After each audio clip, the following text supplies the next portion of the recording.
right, so we're just about at the finish line here. It's been a great day. I'm going to call up my colleague Ray Latif from the BevNet side and Carmen Olson. We're going to talk a little bit about the Startup Brewery Challenge. Before we dive into that, I just wanted to thank you all again for joining us today here in New York City. Thank you to our live stream viewers for tuning in and hanging with us all day. And thank you to our sponsors for making this happen. A big round of applause for everyone that joined today.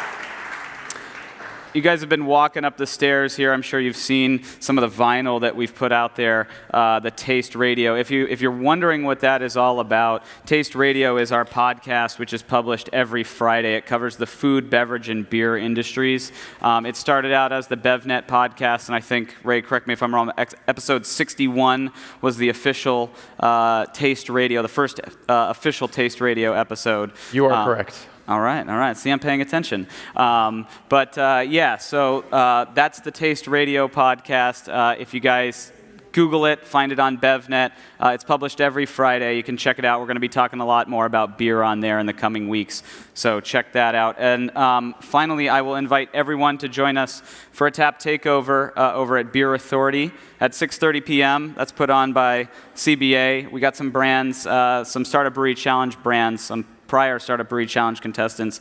Appalachian Mountain Brewery, Wynwood, and Braven Brewing will be pouring some beers there, so we hope to see you there. And I will jump over here and chat with Carmen and Ray about the deliberation room. What happened? All right. Who wants to know who won? Nobody? All right. I guess no. We'll just leave it at that then. No. In all honesty, this was a great competition, and once again, the finalists should all be commended and applauded for their great presentations. So one more time for the audience, for the competitors.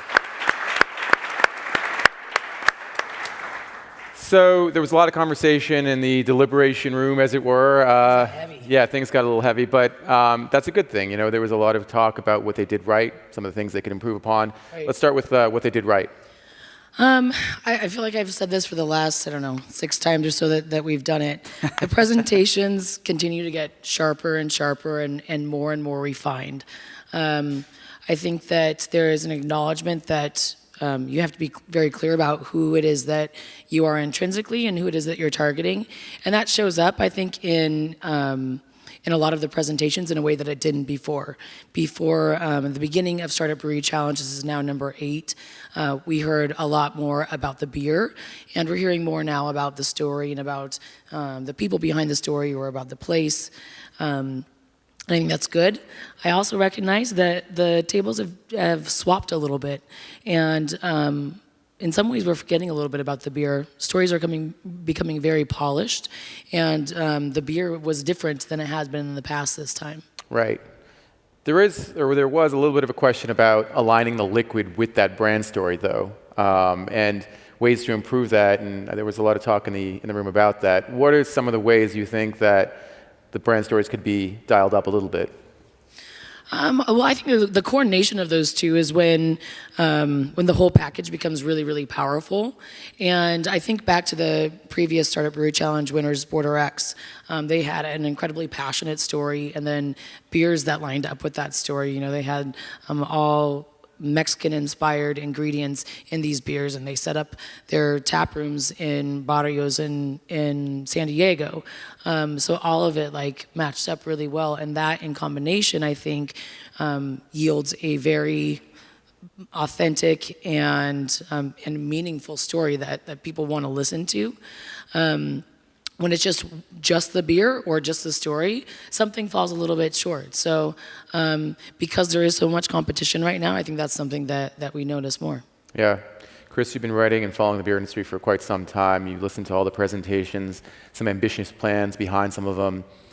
Did you feel like the presenters understood some of the challenges of being a small brewery and really making it work? I mean, I think so. I think everybody in the space understands how difficult it is to, run a small business alongside 5,500 others probably at this point, right? I think what I liked out of a lot of the brands, and I watched all the presentations. I was actually able to watch all the presentations, I should say. Some days I'm getting pulled in different directions, but I really appreciated the enthusiasm that everyone brought. It seemed like there was a really high level of passion this time. And I think that in some cases that passion can really force these entrepreneurs into positions where they have to figure it out and make it work. And they're so passionate about it that will drive them to the point of success. So I think that there was some comments about like, oh well, don't get too passionate. Understand how difficult it is, but I think that the passion can, in some ways overcome a lot of the difficulties or a lot of the challenges that they're gonna face as they look to grow and scale. Yeah, and growing and scaling has a lot to do with focus. And there were some questions about the focus of some of these business plans and me not going off where your strengths are. I think that you talked about this, Chris, earlier today with Dan, this sort of gray cloud that's been following craft beer or just beer in general, and we're losing share from lots of folks. And so there is a sense of desperation and just like, what are we going to do to stay relevant? What are we going to do to keep up? How are we reaching the right consumers? And how are we reaching more consumers? So there's definitely that sentiment, I think, on stage and in the industry in general. Yeah, the last thing I want to talk about is packaging. We saw some pretty good packaging plays. At the same time, it's again about focus. You want your customer to know where you are, what you're all about, right from the get-go, right from when they see it on shelf. Chris, just looking at some of the packages that we saw, what are ways some of these brands can sort of dial up that brand story, that messaging? Well, I think I really liked the MIA hard water concept and package and the way that was executed. I think in terms of looking at the entire sort of set of beer packages that exist, that's a clear departure from what you ordinarily see. So that was really cool to see. The 750 comment was spot on. I think that market is starting to dry up, and it's difficult to sell, large format packages. I think you can at a really small scale and in a really small footprint, but as you start to scale, that's going to be tougher. But in general, I thought everything was pretty spot on. The Good City packages looked very sleek, like you said. Yeah, I think the only thing that I'd say and that I've noticed throughout sort of the life cycle and evolution of Startup Brewery Challenge is that on whole, things are getting really polished. Yeah. And I think part of that is that like creative agencies are really interested in participating in craft beer because it's a very sexy space. Right. People want to be a part of it. So I also sort of challenge us to make sure that the brand maintains a sense of soul and is not just really pretty to look at.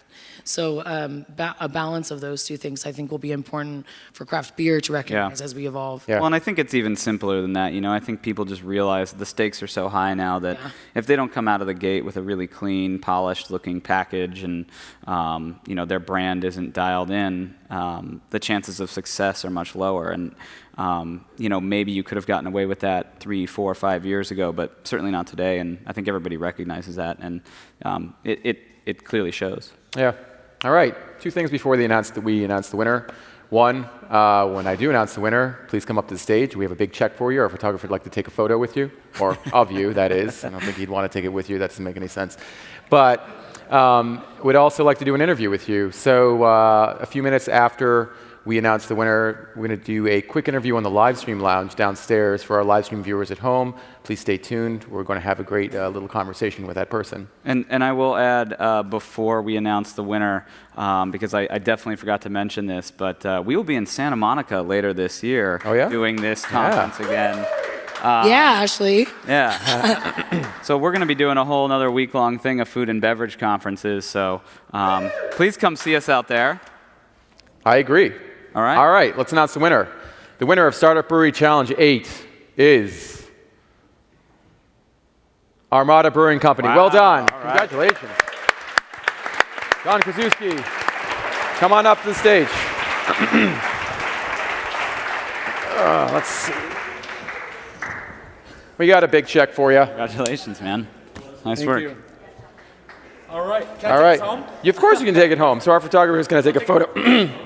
There you go. Congratulations. Congratulations. Thank you. All right. You can get in I there. don't want to get in there. Come on, let's all get in there.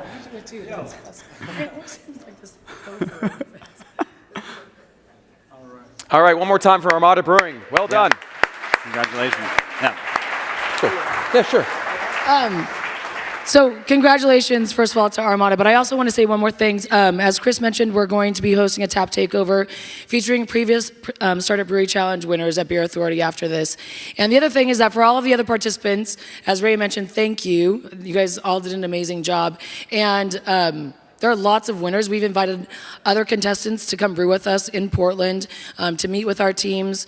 Brave and Brewing, one of the contestants from Brooklyn last year, is in fact featured at the Tap Takeover at Beer Authority. So that part of the prize that you get in bearing your soul to this audience is to have an open line of communication. So please, all of you, continue to reach out to us and share some learning together. So congratulations to all of you. Awesome. Thank you, guys.